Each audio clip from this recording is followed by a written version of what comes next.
Welcome everyone to this, and I want to call to order the meeting of the Zoning Board of Appeals. We will begin, I guess, with a call of the roll. So of the three members who are here, Mr. Swaim? Yes. Mr. Faia? Yep. And Mr. Smith, I'm here. So just for those who are on the line, you'll obviously be able to make presentations, to speak, et cetera, et cetera. Typical, most everyone I think is pretty familiar with this, but pretty typical town meeting sort of rules. Address questions to the chair. We need, for the record, whenever you speak, we need addresses, names and addresses, et cetera. So without further ado, we will begin with the first public hearing at 7 o'clock, which is Lynn Wilson for a special permit under sections 5.3.4 and 11.6 of the zoning bylaw for stabling or boarding of horses in a residential district at 28 Cambridge Turnpike. I think in this case, a very small horse. In any event, the applicant, we understand, has requested a continuance without discussion to our August 11th meeting. And so without further, unless there's further comment, I'd ask for a motion for the continuance to whatever time it is that the team tells us is the appropriate time for that meeting on the 11th. I move to continue the application of Lynn Wilson for a special permit under sections 5.3.4 and 11.6 of the zoning bylaw at 28 Cambridge Turnpike to the next meeting on August 11th, I believe it is. Yes. Correct, at 7 p.m. At 7 o'clock. Great. Do I have a second? Second. Thank you, Mr. Swaim. All those in favor, Mr. Faia? All right. Mr. Swaim? Yes. Mr. Smith? Aye. So that motion's carried. That hearing is deferred until the 11th. Next, I think it's 7:05. Yes, it's 7:05. Good, we're in good shape. We have a hearing, Mark White, for a special permit under sections 4.2.2.1 and 11.6 of the zoning bylaw to construct a 3,966 square foot two-family dwelling at 104, 10, and 106 Conant Street.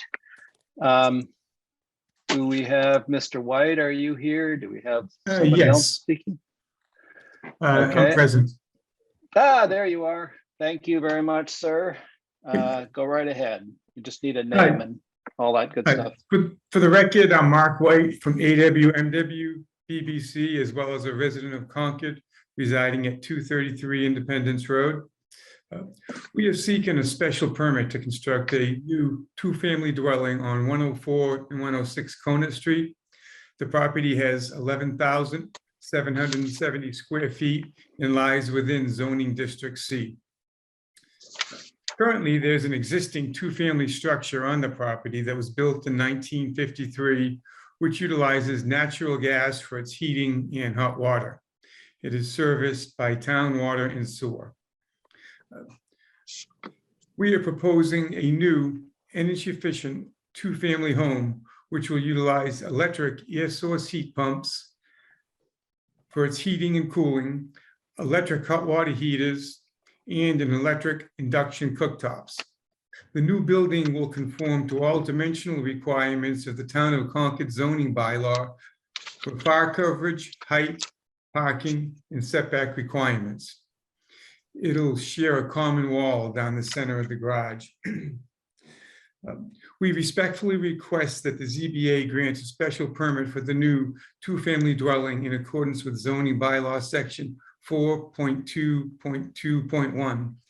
We believe our proposal to provide two energy-efficient, moderately sized units is directly in keeping with the 2018 Vision Concord Comprehensive Long-Range Plan Housing Goal number 5 and section 4.2.2.1 of the zoning bylaw.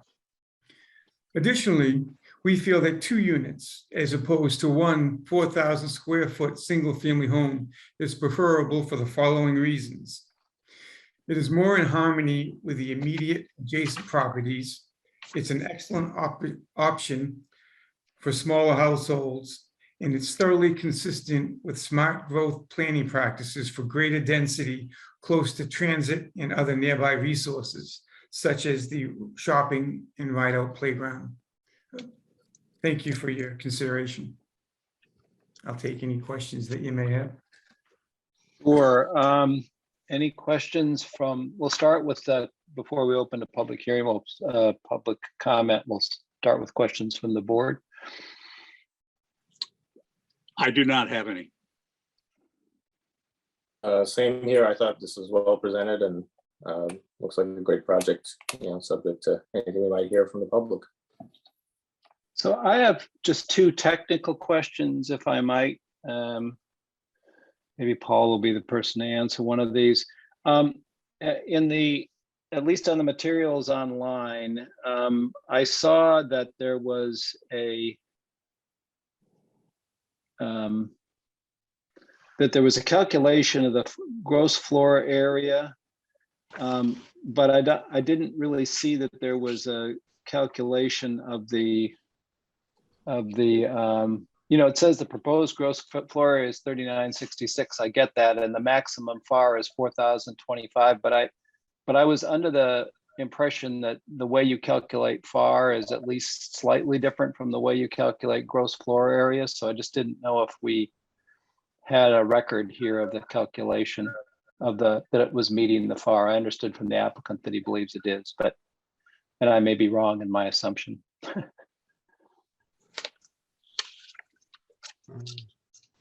I didn't understand the question. Jim, can you repeat the question? Yeah, sure. Sorry, Paul. So on this slide, it says the gross floor area is 3,966 feet. Then the maximum FAR allowed is 4,025 feet. I thought that the way you calculated gross floor area and the way you calculated the maximum floor area for purposes of the FAR were slightly different. I may be wrong, but I thought they were slightly different. Same. Yeah. It is the same. Yeah. Okay. Great. Thank you. Go Jim, ahead. I think, Jim, I think the confusion is for the gross floor area. It's under the maximum floor area ratio, it excludes basements, decks, opened or screened porches, but for a gross floor area, correct me, Paul, if like the basement is still not included. Well, the basement's included if the ceiling height is over 6'8". No, basement is not included. For gross floor area. Yeah, it's not included. And any ceiling height under 6'8", so any ceiling height in the attic that's under 6'8" would not be included. Also, garages would be included, obviously. Okay. So for the floor area ratio, like a detached garage would be included in the maximum floor area ratio because it's all the structures on this property. Correct, and any ceiling height in the attic part of the garage over 6'8" would also be counted, regardless if it's finished or not. Okay. All right. Thank you. And then the second question I had was just, can somebody enlighten me on how the property line issues work here? So this is 2 separate lots. Is that what I understand from the diagrams and the fact that one's 104 and one's 106? No, it's currently 1 lot.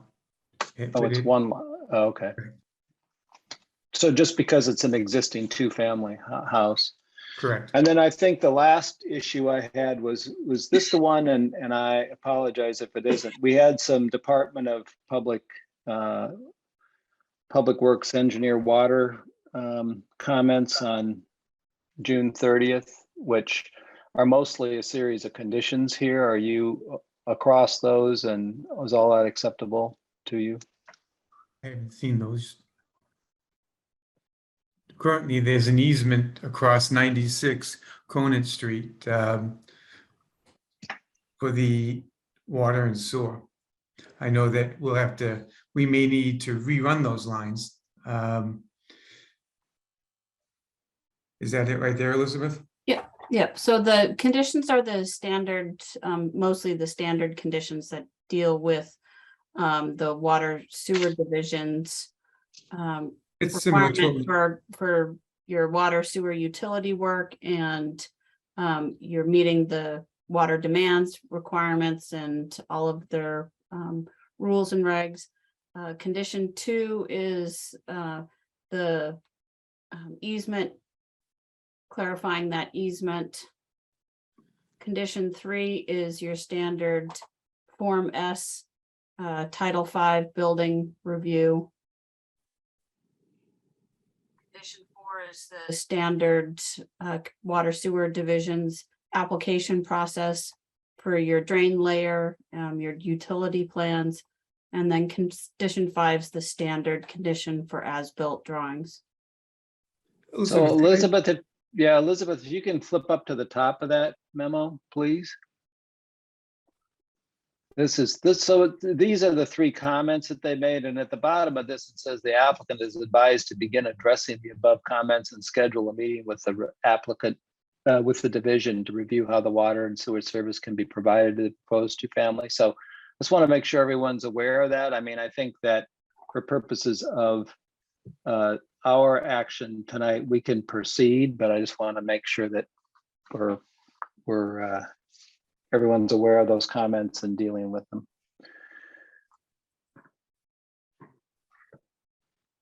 I'm just reading these right here.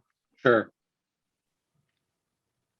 Yeah, so currently there is an easement over 96 Conant Street for the installation or maintenance of the water and sewer for 104 and 106 Conant Street. I can provide that to the board if they'd like to see it. In fact, I think it's in the deed, which was part of the package. Yeah, I see reference here to an easement agreement. Anyway, go ahead. Yeah, I don't have any issues with these first 3. Okay, well, those are it. So that's fine. All right, thank you very much for your indulgence. Let's open up to see if there's any public comment. So far, I'm not seeing. Help me out, folks. Everyone's amazingly quiet. Okay, hearing none. One more time. Okay, we'll close the public comment, public hearing, and then go to the issue of decision here. I think that I would agree with personally, I would agree with the comments that Ravi made, that this is, very thoughtful, clearly ticks a lot of the boxes that we have been discussing over the last several years in terms of moving away from fossil fuels and smaller units, as opposed to, as the applicant was talking about, one 4,000 square foot house. So I think it's well thought out. Other comments from the board, or happy to hear a motion? I agree, and I think we have had public comment on other projects in this neighborhood in the past that I think, if I take the spirit of those, I would imagine they're happy with this particular one as well. So I move to approve the application of Mark White for a special permit under sections 4.2.1 and 11.6 of the zoning bylaw to construct a 3,966 square foot 2-family dwelling at 104 and 106 Conant Street, making the required special permit findings subject to standard conditions and the additional conditions that were requested by water and sewer. Do we have a second? Second. Whoop. For Second, the Ms. record, yeah, thank it's you, Mrs. Swaim. Yes, sir. Yes, sir. Mark White, 233 Independence Road. For the record, it's AWMW LLC that's making the petition. All right. Okay, that's good. Thank you. Very helpful. We'll accept that too. All right, I think I heard a second, Mr. Swaim. Yes, okay. Yes. All those in favor, Mr. Paia, Aye. Mr. Swaim, Yes. Mr. Smith, aye. Thank you very much, Mr. White. Good luck with your project. Thank you for your time. Good night. Good night. Excellent. Moving on. Catherine Webster for a special permit under sections. I guess there's a kind of added and there. Under section 4.2.2.2 and 11.1 of the zoning bylaw for a 922 square foot additional dwelling at 314 Elm Street. So let's see, who do we have here? Is Ms. Webster on or somebody speaking? Yes, I'm right here. Thank you. Ah, there you are. Good evening, Hi. Mr. Chairman and committee. I am Catherine Webster, 314 Elm Excuse me, Street. Catherine, I think it should be 4222 and 11.6. 222 11, not 221. No, it's 11. I thought I read 222. Maybe. It says 221. Oh, no, it says 222 11.6. Right. It Okay. does say 222 11.6. I apologize Right. for reading the wrong line. No. All set. Okay, Ms. Webster, go right ahead. So we're here with you this evening because we were looking into selling our house a couple months ago, and I came into the offices and found, to my dismay, that there were no permits pulled on an apartment that we built in an existing garage next to our house. That was developed in 2013. We built it and we had our contractor, and to my dismay, we did not oversee that probably properly, but we had no permits pulled. So, and while I was doing that, I also found out that the people who owned our current house previous to us did not pull the correct permits for their addition that they did. So we have spent the last month and a half updating their addition to code so that we could get those permits. And we have done that. So that was our first step. And our second step is to actually look at the existing apartment that we had built in the carriage house. And we have Carlos on this call with us. He is our contractor. He's been working with us through this, even through this other permitting that we've had to do. And we are looking to rectify the situation. We are very sorry that it occurred. It was definitely our, we just were kind of clueless, to be quite honest. I've never really built anything, and we just thought it was being done correctly. And in fact, it was not. So here we are after the fact, wanting to rectify the situation and get the correct, make sure everything's up to code or whatever this committee deems we should do in this circumstance. So that's kind of where we are. So thank you, Ms. Webster. Having made some renovations myself, I have to say that I generally was relying on the architect and the contractor to know which permits they had to pull, and so I can understand what can happen if that isn't done properly. Thank you. I just wanted to make let me just ask a very quick question here just to set this up. So in your narrative, I think, basically, I guess I'm trying to figure out from the standpoint of, and maybe Ms. Hughes can help me out with this, from the standpoint of this, what are there issues here? Are there specific areas, or is this just the fact that there's a second unit and they didn't pull a permit for the second unit? I guess I'm just trying. Right, we're trying to put it on the market. So it's we have our house, and then we have an apartment that was an existing structure that had 2-car garage, and it had a upstairs, and it was not safe. It was pretty decrepit. had not been renovated. And so we went to renovate it. And instead of just making it storage, I have elderly parents who live in Arizona. So we just made an apartment. And so in doing that, it was kind of just happened over time, and it's kind of one thing led to another. And so here we are with a really beautiful apartment that has not been in anybody's way or has not been any problems. Has been awesome, actually. And it really adds to our property a great deal and suits it perfectly. I don't think it's anybody even knows about it, to be quite honest. We talk to our neighbors, they don't even really know that it exists. So so here we are after the fact, and we're trying to get the permits pulled on that so we can sell the property. We've been here for a long time, and our kids are older, they're in college, and pandemic's over, hopefully. And so here's where we are. So we want to get the correct permitting Right. so that we can move forward and we don't put anybody else in the situation, Jim, Okay. if, No. Jim, if I, So If I if I can answer Jim's question, because I think the question was for me. Answer. I don't think that there are any, issues if this hadn't been built and they were just coming for a permit. I don't see any issues. It's less than 1,000 square feet. What this process is going to trigger, and Paul can jump in.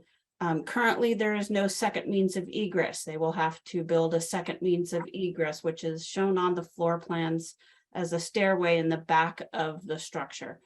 Water and Correct. Sewer Division's comments are more specific. They will have to go through and meet all of the design requirements for water and sewer, since they do not know how this structure is connected to the house. They may have to, however they do it, they will have to show and water and sewer how the structure is connected, and it will need to meet their service connection requirements for a detached dwelling unit for the property. So if I understand correctly, this property, is this on water or sewer, Ms. Webster? It's on sewer. So they will also, the additional dwelling unit will have to, they'll have to show how the water gets connected. Water and sewer may allow a separate water line out to the street, but it will not allow two separate sewer services, and they have design requirements. So I don't think that there's any significant issues. I think it's just going to be a little added work after the fact of documenting and developing the proper plans to meet water and sewer division's requirements. And the second means of access that you referred to is not on these plans, correct? Yes. I think Haley can show it up. They're shown on the floor plans. Yeah, that's what I thought. That it's the stairs. You said that's the second means. Yes. Yeah. So the stairs that come off. Nope. There you go. The stairs, new stairs will have to come out off the back of the back. Okay. Those don't exist now, but they're going to. I got Correct. you. Okay. Yes, Mr. Swaim, go ahead. Yes. Or who was that that was asking? I am the contractor who will put everything on code. That's terrific. I just need your name. Of course, if you guys allow me to do it. Yes, no, Mr. Carlos, we need your name and organization and all that. So for the record, can you? Yeah, it's Carlos Miranda from Confidence Home Improvement. Great. I did this design for them, and we are already in contact with the sewer department to build the plan to do the another straight line from the carriage house to the street. We are just waiting for you guys to allow us to start the process. And then we go over Nelson Mui to do the whole thing that needs to be done in order to have this thing up to code. We already have Okay. a quote from the sewer department they've already checked it out. They already gave us a quote for improvement and an assessment and all of that. So we've made that contact already. And that's a big part of what we need to look at. Great, thank you, Ms. Webster. So other comments from the board? I think, Mr. Swaim, you were going to say something maybe in response to my question, but go ahead. Elizabeth answered it. It looks to me like they're simply going up to 922 square feet. And we're under the 1,000 square foot. So with assuming that it does not, impact the neighborhood in any negative way, then we have the authority to grant the special permit if we're so inclined to do. Great, thank you. Any other questions, Mr. Faya, Mr. Swaim?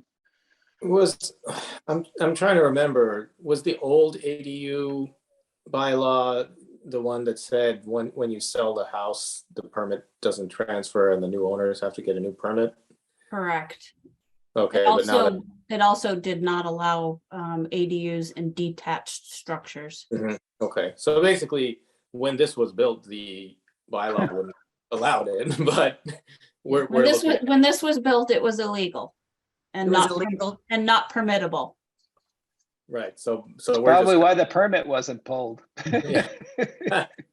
Oh, Well, maybe yes, Just maybe. think of it as a guest room in the past. But we're not trying to ratify or cleanse anything in the past, right? We are just approving the go forward ADU with the additional site work to bring it up to whatever standards need to be met. Yeah, I think that's right. Okay. It may have been possible. Do you know when the carriage house was built, Ms. Webster? With the house, 1919. Okay, so they could have gone through a special permit process for a second dwelling unit for a structure that was built prior to zoning. But All again, right. that would have been a whole special permit process through the zoning board of appeals that she's going through now. Well, So Elizabeth, in the 70s, who the people who owned this home did start to pull a permit to put in some type of dwelling in that property, and they started it, but they never pursued it, and that I did find that in the file. But so I don't know if it was illegal then too. I'm not sure. Things have changed, so I think it's legal now, and we just need to make sure it's up to code, right, and make sure it does all the things you need it to. it will be legal if the board issues the special permit. Okay, well, we're going to try to move that process along. The first next step on the way is to find out if there's any public comment. I'm looking here.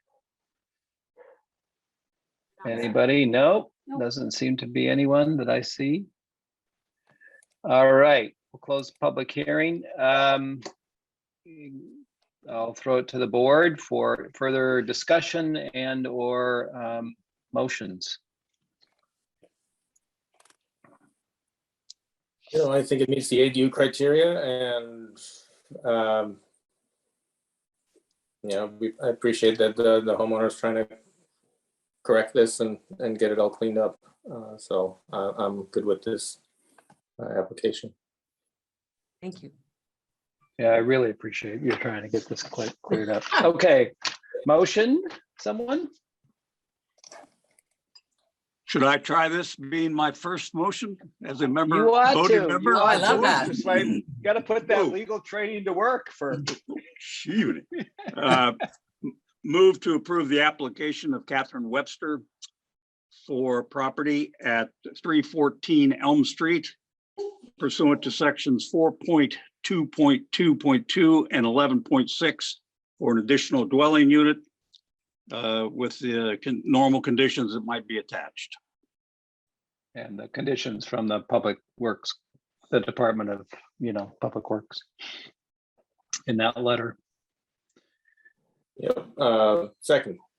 Okay, all those in favor, Mr. Faya? We haven't gotten there yet, Ms. Webster. Oh, I thought you voted. All those in favor. I'll wait. Mr. I don't. Faya? All right, I'm waiting. Mr. Faya, Yes. Mr. Swaim, Yes. Mr. Smith, Yes, now you can cheer. Thank you Okay. so much for your time. I really appreciate it. And Well, thanks to everybody. I enjoy your appreciate how evening. hard this is. Yes, thank you. Thank you. Thank you, guys. Really Thank you appreciate so much. Thank you, Carlos. All right. it. All right. The next item, this again will be short because it's a continuance, is for 45 Coburn Hill Road LLC for a special permit under section 7.1.3, 7.1.5, and 11.6 to demolish an existing 1,800 thereabouts square foot dwelling and construct a 5,296 square foot dwelling that is over 50% larger than the existing floor area on a non-conforming lot at 45 Coburn Hill Road. The applicant has, as in our first public hearing, requested a continuance to August 11th. So if we can get a motion for that continuance, that would be great. Well, I move to continue. Go such ahead, please. application.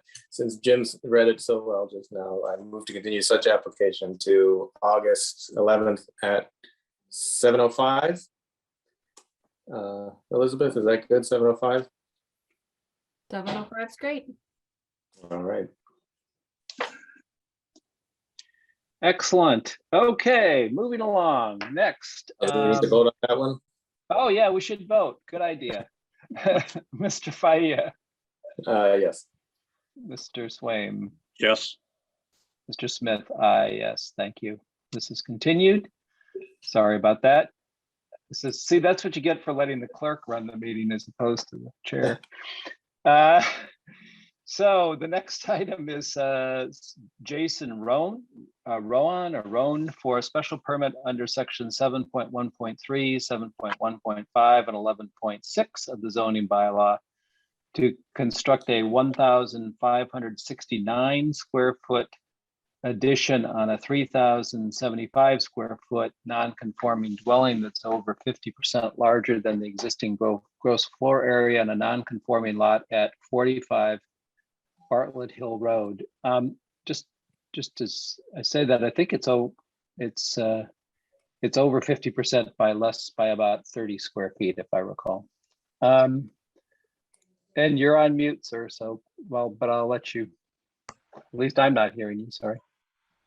Yeah, so Jason Okay. Roan, I'm the project designer, and I also reside at 112 Bartlett Hill Road in Concord. Thank you, Mr. Roan. And am I able to share my screen? You I are. believe the answer to that is yes, but Okay.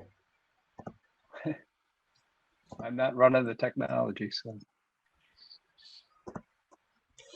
Yes, it's coming through. Okay, just to give a quick summary, so we're seeking a special permit, an existing non-conforming setback for an overhang. But the purpose of the project is we are looking to expand living space in this dwelling, and the current dwelling faces south, so it's quite dark on the interiors, and we're looking to preserve the first floor and basement footprint, but because of the inadequate roof structure and framing, we're going to have to rebuild the roof. That's the proposal. So the proposal is, as shown here in this rendering, to rebuild the roof and add a central cross dormer and flanking dormers on the sides.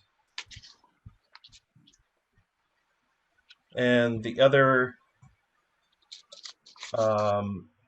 option is to take the garage doors and move them around to the side, in keeping with the Historic District Commission guidelines, which this property is in. It's in the Northbridge Monument Square Historic District. And the overhangs in question are this front overhang on the south. I'm using my cursor to show the front overhang. And then the east overhang is the other decision that we need tonight. So now I'm going to go to the site plan.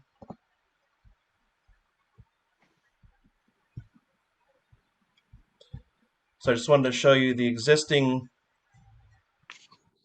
front yard setback is 19.4 to the roof overhang and 12.7 on the east. Now I'm going to go to the proposed site plan.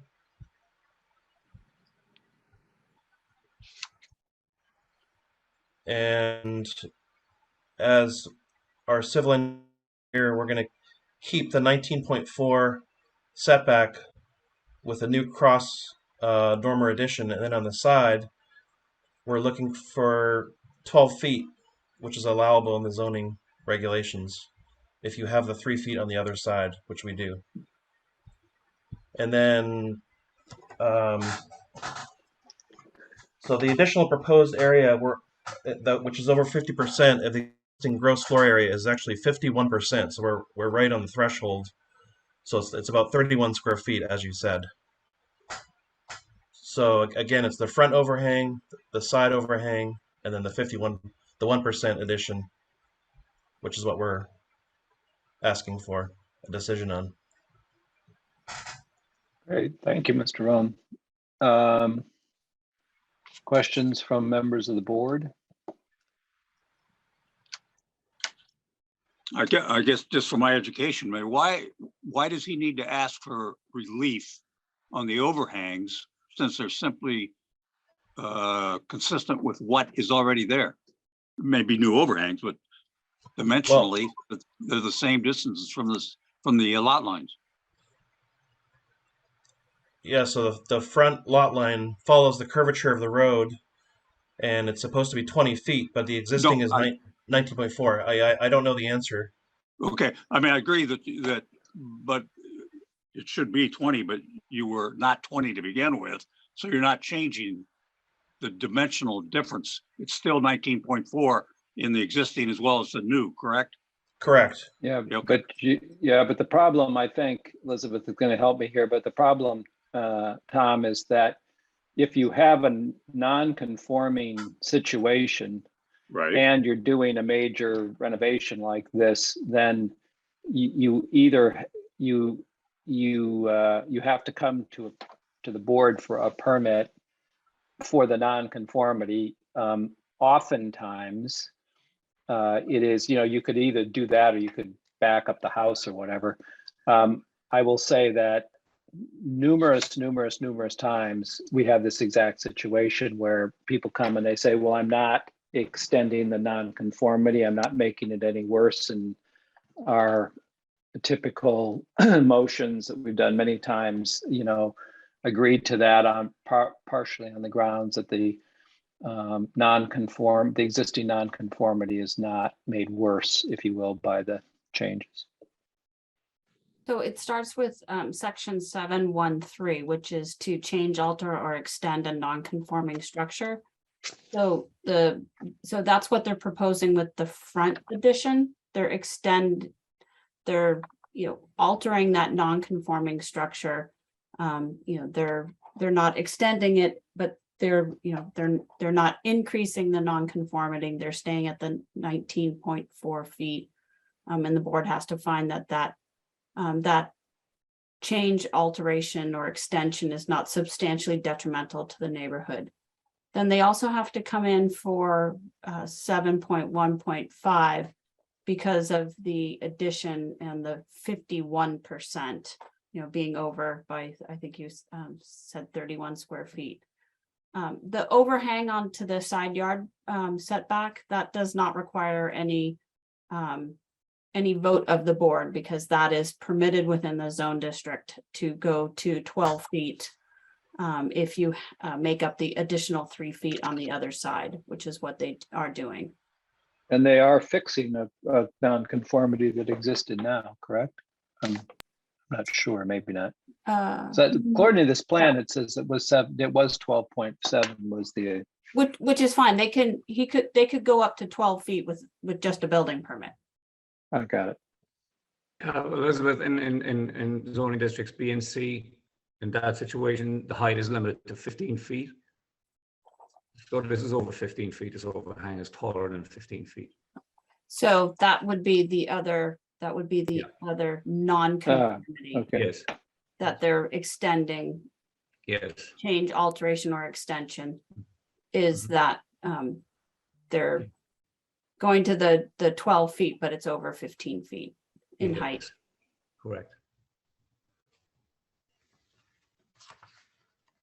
Okay. Does that answer your question, Tom? Yes, thanks. So other questions?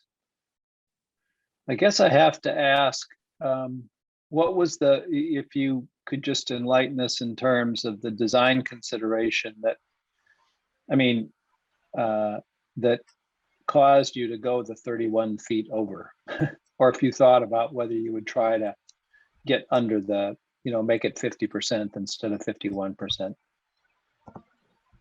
Yes, the floor plan design was pretty economically and compactly designed in terms of the architectural layout, and it's at the rear that we would have to bring the building back in, and it just worked out with the architectural layout of the kitchen and the screen porch that's where the most sort of limited design was in terms of offset for the addition for the building. Okay, got it. So basically, to answer your question, it would impact the kitchen and screen porch layout, which you see in the rear of the house here. Thank you. All right, if there are not other questions from the board, I'll open up for public comment. So I've got kind of a limited screen here because of the sharing screen, so I'm not sure. I guess one last question for me is the height of the Oh. roof changing on the east elevation? Yeah, let me go to that slide.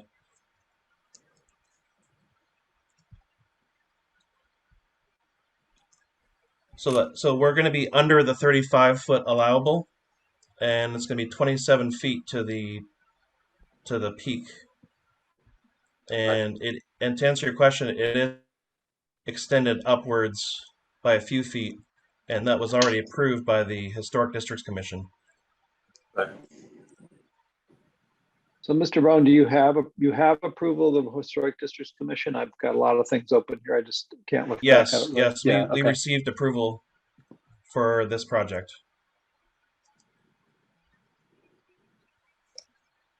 Okay. So I still haven't seen any other comments. So unless somebody else has seen something, I'll close public hearing. Open it up for consideration by the board, and a motion. I'll say from the chair's perspective or the acting chair's perspective that this is obviously a pretty thoughtful design, maintains the same footprint to the extent that there is size added here. Part of it is going out the back, which is certainly helpful in terms of a neighborhood perspective, and the dormers, et cetera, as opposed to a full second floor are also, I think, in keeping with that neighborhood. So it seems like a pretty good plan from my perspective. I agree with all that. However, since Theo's not here, I do want to ask about the impervious area, because it seems like there was a very sort of short and small driveway, which is now becoming a much larger paved area. I saw some notes about, optimizing water management with where the roof was going to be placed, but is there any infiltration or any other kind of recharge planned for kind of offsetting that increase in the impervious area? Yeah, so there's, let me see here.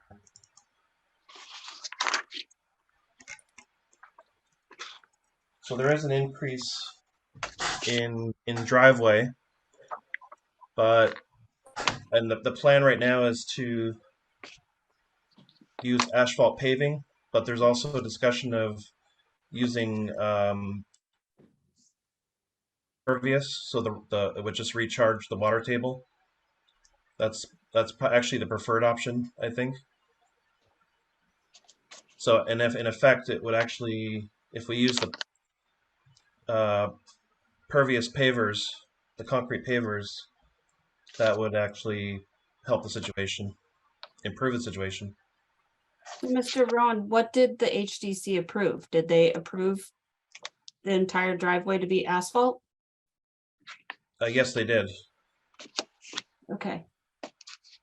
So I think to Robbie's comment, what the board would be looking for is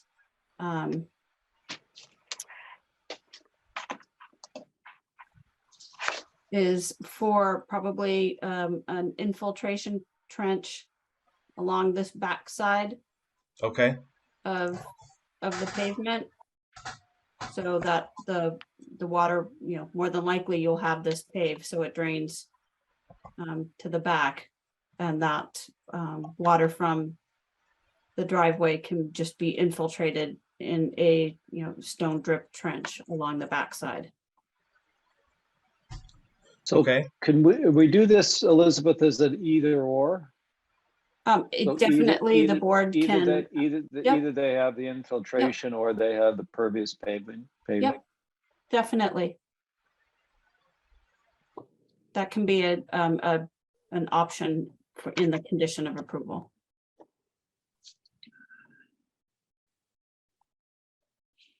Well, I think that seems like a good idea. Thank you, Ravi, for bringing it up. Theo would be proud. Yeah. That's All all I right. had. Okay. Anything else, Tom? You okay? Nope. All right. Let's go to a motion, please. I think it's Tom's turn. No, it's your turn on this one. Okay. Since you have to deal with the drainage. Yeah. Move to approve the application presented by Jason Rowan for a special permit under section 713, 715, and 11.6 of the zoning bylaw to construct a 1,569 square foot addition on a 3,075 square foot non-conforming dwelling that is over 50% larger than the existing gross floor area on a non-conforming lot at 45 Bartlett Hill Road, with standard conditions and an additional condition that the driveway either be pervious pavers instead of asphalt, or if it is asphalt, that an infiltration trench be constructed on the back edge to assist with recharge to the increase in impervious area. Do I hear a second? I second that. Thank you very much. All those in favor, Mr. Faia, Aye. Mr. Swaim, Yes. Mr. Smith, aye. Thank you very much. Mr. Rowan, you're one more step along the way. Thank you very much. Okay. Appreciate it. Thank you. All right. Moving along. The next hearing is Christopher Alford. Sorry, my glasses aren't working here. For a special permit under section 7.1.3, 7.1.5, and 11.6 of the zoning bylaw to construct a 2,341 square foot addition on a 2,096 square foot non-conforming dwelling that's over 50% larger than the existing gross floor area on a non-conforming lot at 99 Dalton Road. So do we have I see Mr. Alphen, are you going to start here or somebody else? Yes, Mr. Chairman. For the record, Attorney Christopher Alphen, Blattman, Bobrowski, Haverty, and Silverstein. My law firm is here in Concord. With me on the call is also Resi Gray from Honeycomb Architects, and the homeowners, Alenka and Dan, are also on the Zoom call to answer any questions or if you have any comments directly to them. We are here before you for a renovation to a structure that is on a lot that is conforming other than the fact that it does not have sufficient frontage. It has about 90 feet of frontage when I believe 150 feet of frontage is required. The property lot is located at the end of a cul-de-sac. And because it doesn't have sufficient frontage, the structure itself becomes a non-conforming structure.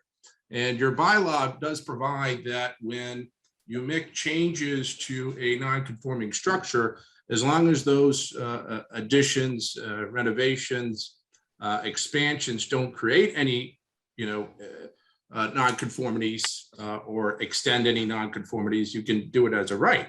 But we go over the 50-foot threshold. So there is a threshold that says that when you're adding over the gross floor area over 50% of what is existing, which now is a somewhat small structure compared to what else is in the neighborhood, then you're required to get a special permit.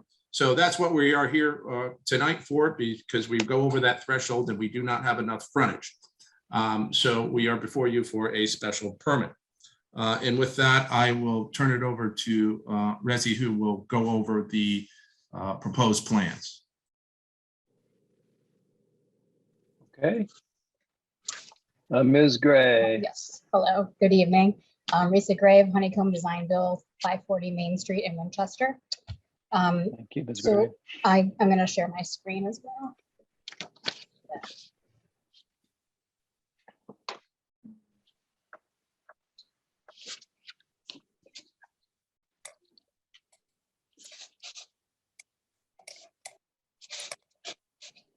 Can you just confirm that there's a plot plan showing? Yes. Okay, great. So the homeowners have lived in this home for about 9 years with their 2 kids, and they've been slowly outgrowing the size of it. They love the area. They want to stay here and create a home that suits their current and future space needs. So the proposed project includes demolition of a single-car garage and single-story den, and a new 2-story addition in that spot to create a 2-car garage, a new den, a mudroom and laundry area, and relocating the powder room from the existing home into the addition. And on the upper floor, we're proposing a primary suite and a shared work from home office space. The parents and kids are currently sharing a full bath. Right now the kids are 8 and 6, so it's been feeling much smaller and tighter for them. So another reason for the primary suite, so they can have their own bathroom finally. The proposed project also includes extending the unfinished attic head height with a stair access to create a usable space for a kid's playroom and study room. The current attic head height at the highest point is about 5 feet and it's unusable as living space. Right now it's just mechanical space. Lastly, we're proposing creating a screen porch in the footprint of the current rear deck, and a second screen porch off the living room are also proposed. That on this plan. So they can enjoy the warm months outside, mosquito free. They tend to get a lot of mosquitoes in the yard, moisture.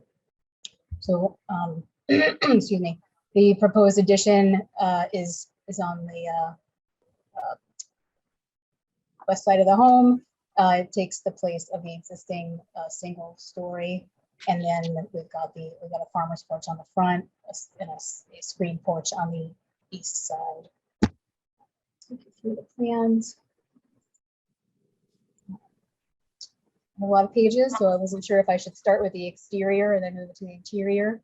I have the proposed, actually, you know what? I'll go to the contextual photos first so you can see photos of the existing property. So I've got some photos from the street looking towards the southeast, the northwest, and the northeast here. And then kind of a farther view back from towards 94 Dalton Road, which has a large home on it. So this new home would not be out of context with the existing neighborhood. So the proposed elevations, the front northeast elevation, the front elevation is excuse me, is on the sheet here. So we're looking at the addition on the side here, the story addition. The existing home is here with the head height of the attic, and the side porch on the side. On the rear is below. And you can see again this the addition on the left side here, and the screen porch on the right. And then the side views, the primary suite and the the garage and the study office are shown here in this elevation. And on the southeast elevation, you can see the screen porch and the existing wood deck that's been converted, or that will be converted into a screen porch. I'm going to have some schematic views of the existing and the proposed for comparison. I'm going to take Ms. Gray, I just have a quick orientation question. So there is a path off of Dalton Road that goes from that cul-de-sac to the Concord, to the Ripley School, right? Yes, correct. And so if I'm looking at the house, that's to the right of the house, I think. And then Sure. is the large house that you're showing in that one photo, is that's over there? Okay, Yeah. Thank you. Sure.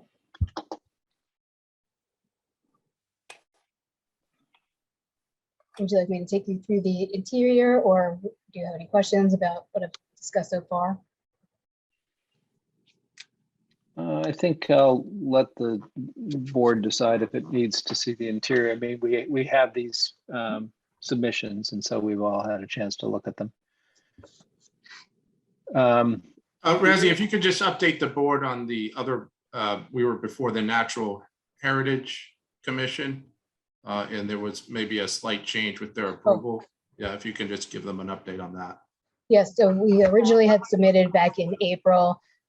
We also had to submit to the Conservation Commission, the Natural Resources Commission, because the property is on wetlands. So we had the original submission included the screen porch on the east side of 234 square feet, but based on the conditional approval we received from them last week, we had reduced the size of that screen porch to approximately 170 square feet. So there were two sets of drawings that were submitted for this property, for this project.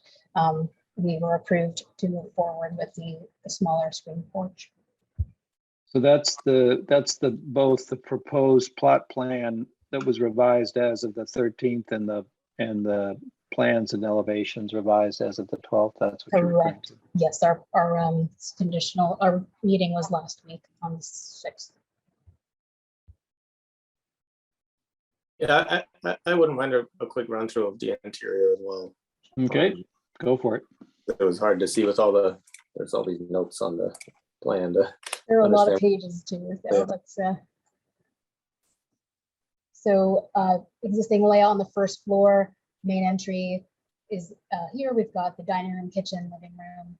And to the right, we've got the den, the laundry, and the single car garage. And the deck is right off the laundry space. Excuse me.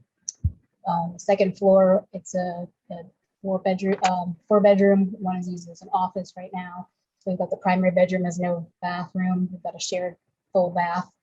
At the top of the stairs, we've got bedroom 1 and bedroom 2, and a very small office. They're working from home a lot now too, so the small office really isn't cutting it for them. So having that larger office would be of a benefit to them. The existing layout of the attic, again, it's just 5 feet to the maximum head height in there. There's an H in there. It's like a roof plan. So the proposed existing elevations. I've got a demolition plan in here, but I'll take you to the proposed plan. So the proposed layout on the first floor, we keep the main first floor the same footprint, except that we're proposing to tear down a wall between the dining room and kitchen to expand that space, open it up. And the side screen porch is off to the left side, off the living room. To the right, we've got the mudroom and a new mudroom and laundry room, a little bit larger with a half bath, which was formerly located on the left side of the kitchen.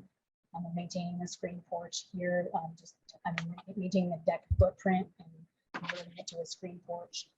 Then over to the right, we have a den adjacent to the bedroom and laundry, and then the 2-car garage to replace the existing single car garage. And on the second floor, again, we have mostly stays the same on the existing space, except we're expanding the bath slightly so we can get 2 vanities in there. 2 vanity sinks for the 2 kids who undoubtedly will appreciate that as they get older. Then on the addition, which is over the garage and the laundry and den, we've got the shared office space at the You enter through the office space to get to the bedroom, and we've got a walk-in closet, a large bathroom with a separate tub and shower, and the primary bedrooms in the front of the home. Attic side of things, we've got a new stair access to the attic, and we've got about a 22.5 by 9'3", actually, sorry, 22.5 by 13 foot space for the kids to be a playroom for now, and then a study room in the future, and then when they go off to college, it becomes a place for the grown-ups. And then our new plan showing the dormers and the layout.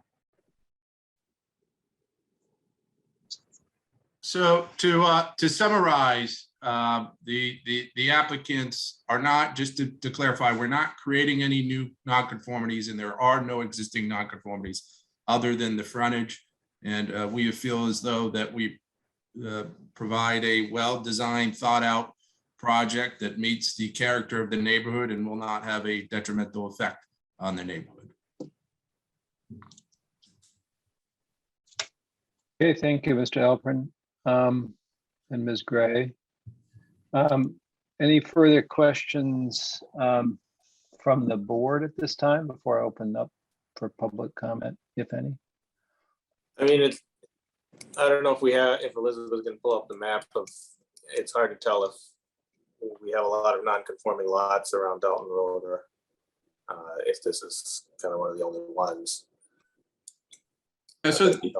So the lot is conforming for area. The requirement is 40,000 square feet, and we have 40,000 square feet. And so the only non-requirement is the frontage, and it's obviously unique. Here's the map. I think you're Right, they're all referring to. conforming lots along the road, except for these ones that are on the have a frontage issues, which is what Exactly. we're seeing, I think. These 3 lots here. Okay. And the one that's 42,018 is the one that's already a large house, right? Right. That house is just the living area alone is 3,659 square feet. Right. So this is I'm pretty familiar with this. I live near here. I mean, this is a street that's in, I would say, probably transition. Many houses that are either being rebuilt or, various additions and that sort of stuff on them. But I it looks like here that, I mean, it's all these lots are conforming. So any one of these people could do whatever they wished, really, within the FAR and setback requirements.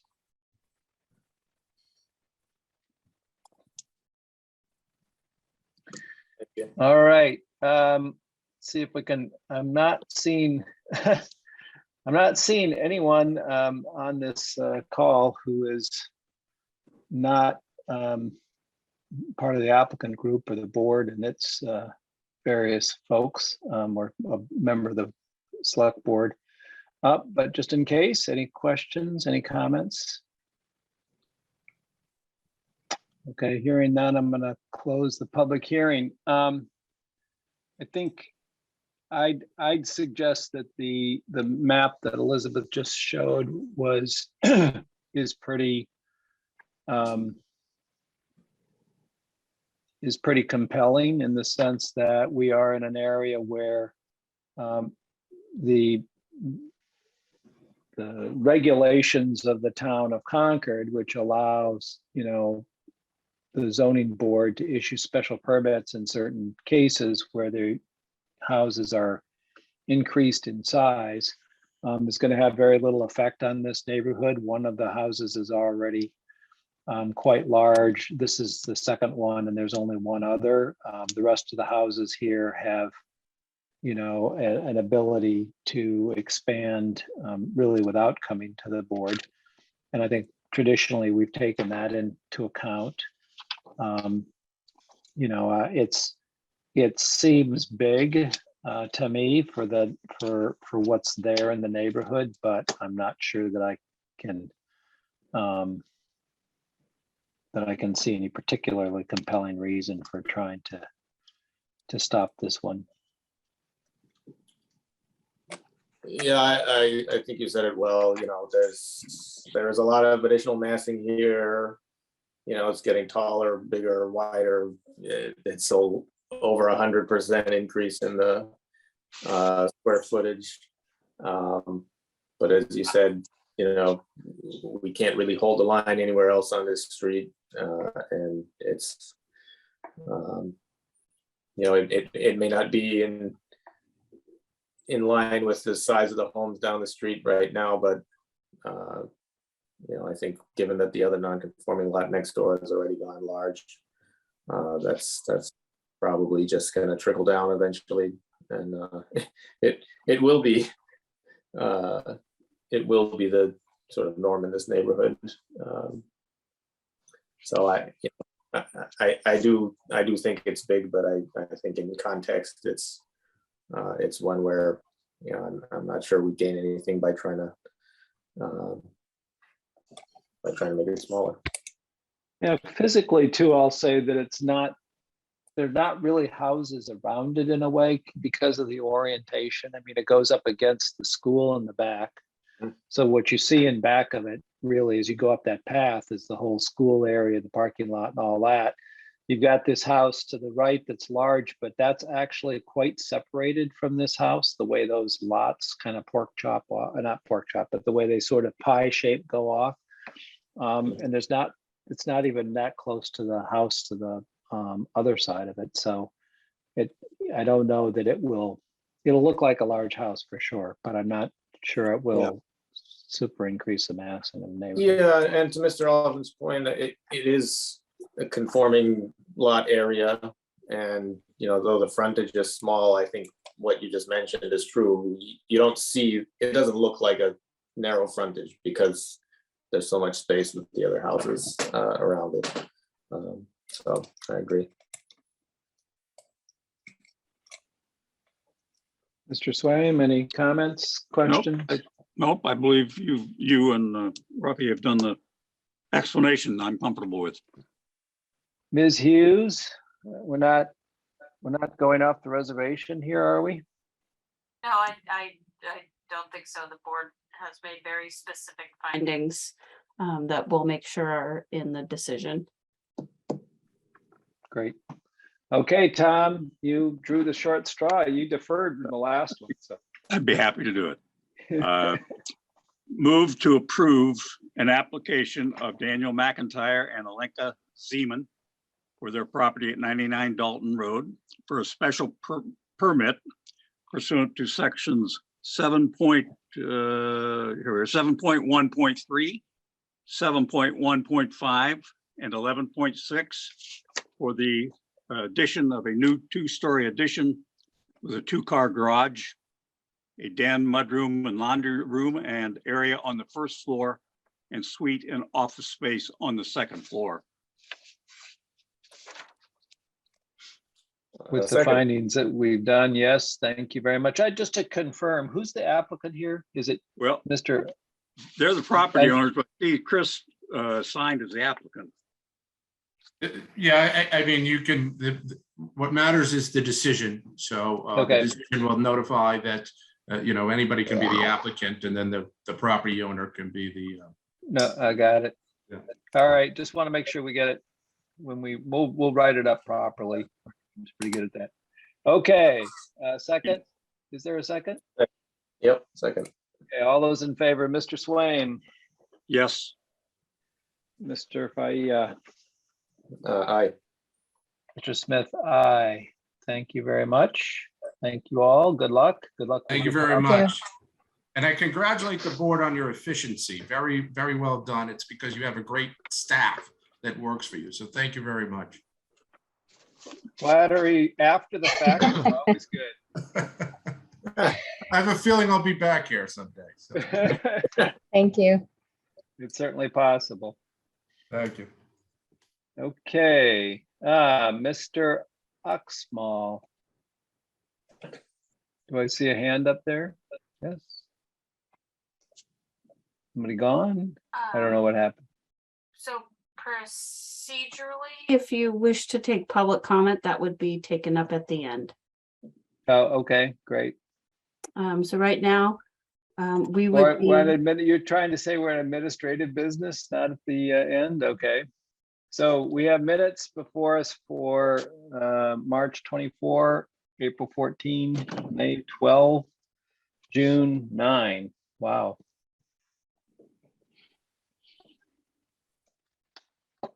Any comments? We have a motion.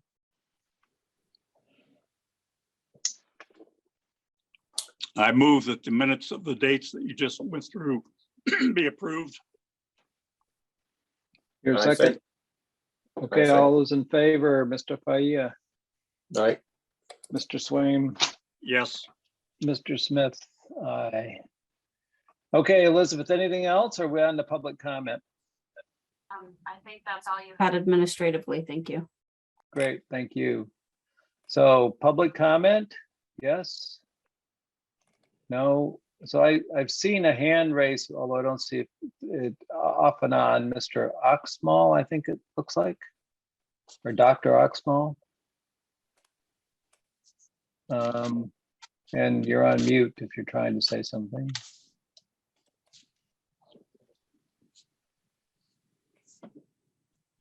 I'm not sure. That's all you had as far as your business. Okay, say what? That's all you had as far as sports business. Okay, great, thank you.